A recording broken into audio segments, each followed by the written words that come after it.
கோயிலில் இருக்கும் திருவுருவச் சிலைக்கு பால், தயிர், மஞ்சள், இளநீர் போன்ற பொருட்களால் அபிஷேகம் செய்யப்படும். அப்படிப்பட்ட அபிஷேகங்களை காண்பது புண்ணியம் என்று கூறி பலர் இந்த அபிஷேகம் நடக்கும் நேரத்தில் தவறாமல் கோயிலுக்கு செல்வர். அதில் புண்ணியம் இருக்கிறதோ இல்லையோ, நிச்சயமாக நம் உடலுக்கு நன்மை இருக்கிறது என்று கூறுவேன். ஒரே கல்லில் 2 மாங்காய் அல்ல, 3 மாங்காய், அதாவது 3 பலன்கள் என்பதுதான் இந்த அபிஷேகம் செய்வதில் இருக்கும் பின்னணி. எப்படி என்கிறீர்களா? சொல்கிறேன். நம் கோயில்கள் எல்லாம் பல 100 ஆண்டுகள் பழமை வாய்ந்தவை. அதே போலத்தான் அதில் வீற்றிருக்கும் திருவுருவச் சிலைகளும். பெரும்பாலும் கருங்கல்லிலோ, பஞ்சலோகத்திலோ, மரத்திலோ தான் இச்சிலைகள் செய்யப்பட்டிருக்கும். நாளடைவில் இந்த சிலைகள் சிதைந்து போகவோ அரித்து போகவோ வாய்ப்பு உள்ளது. இத்தகைய சேதங்களை கட்டுப்படுத்தி அந்த சிலைகளை பராமரிக்கவே அபிஷேகம் செய்யப்படுகிறது. அதற்காக பயன்படுத்தப்படும் ஒவ்வொரு பொருட்களின் பின்னணியிலும் ஒவ்வொரு காரணங்கள் இருக்கின்றன. பால், தயிர், தேன், கரும்புச்சாறு போன்ற பொருட்களில் உள்ள கொழுப்பு சத்து சிலைகளில் ஈரத்தன்மையை தக்க வைத்துக் கொள்ளும். ஈரப்பதம் இல்லாமல் உலர்ந்த கருங்கற்களுக்கு மின்னூட்டத்தை கடத்தும் தன்மை குறைவாக இருக்கும்.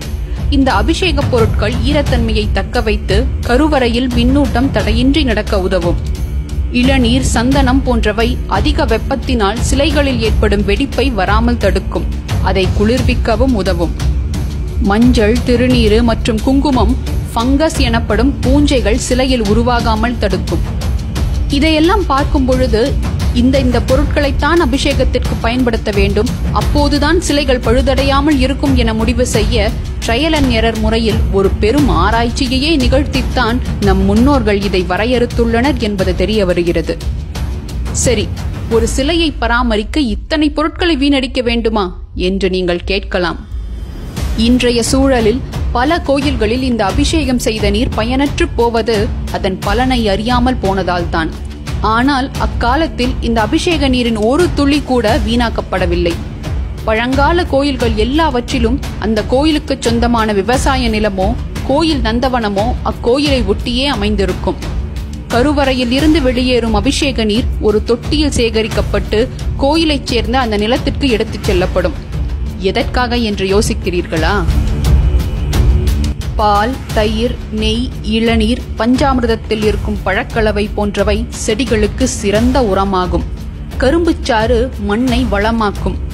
மஞ்சள் ஒரு சிறந்த பூச்சிக்கொல்லி. இப்படி அபிஷேகத்திற்கு பயன்படுத்தப்படும் ஒவ்வொரு பொருட்களுமே விவசாயத்தையும் மண்ணையும் வளமாக்கக்கூடியவை. அதனால்தான் கோயிலை சுற்றி இருக்கும் நிலங்களில் விவசாயம் செழித்து இருந்தது.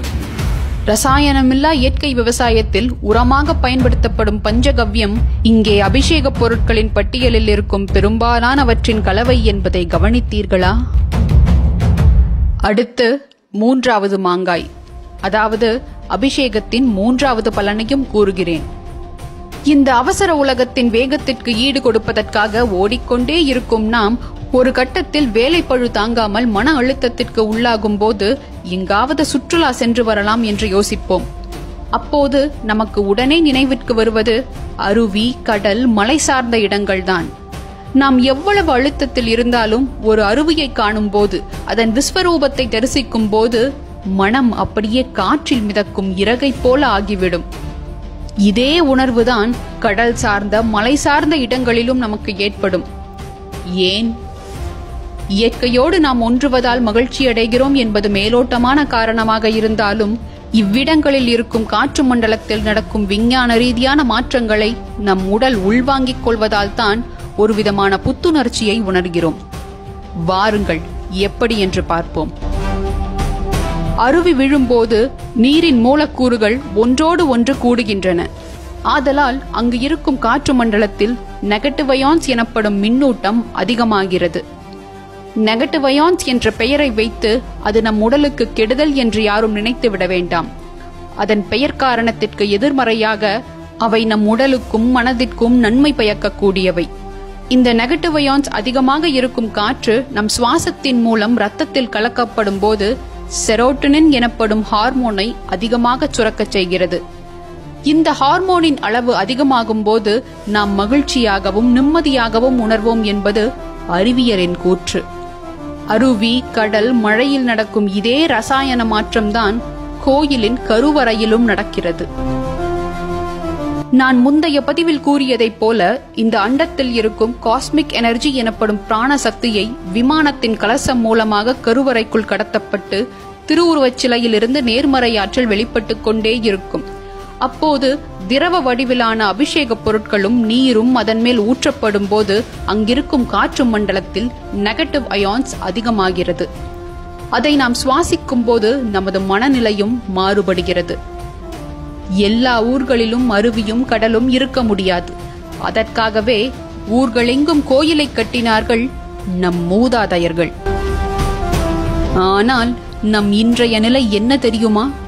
கணினி, கைபேசி, வாகனங்கள் போன்றவற்றாலும் காற்றோட்டம் இல்லாத ஏசி அறையில் வேலை செய்யும் வாழ்க்கை முறையாலும் காற்று மண்டலத்தில் அதிகரிக்கும் பாசிட்டிவ் அயான்ஸை கட்டுப்படுத்தி நம் உடலுக்கு நன்மை பயக்கும் நெகட்டிவ் அயான்ஸை அதிகரிக்க செயற்கையாக அதை உற்பத்தி செய்யும் சாதனங்களை கண்டுபிடித்து பயன்படுத்துகிறோம். இதுவா விஞ்ஞானத்தின் வளர்ச்சி?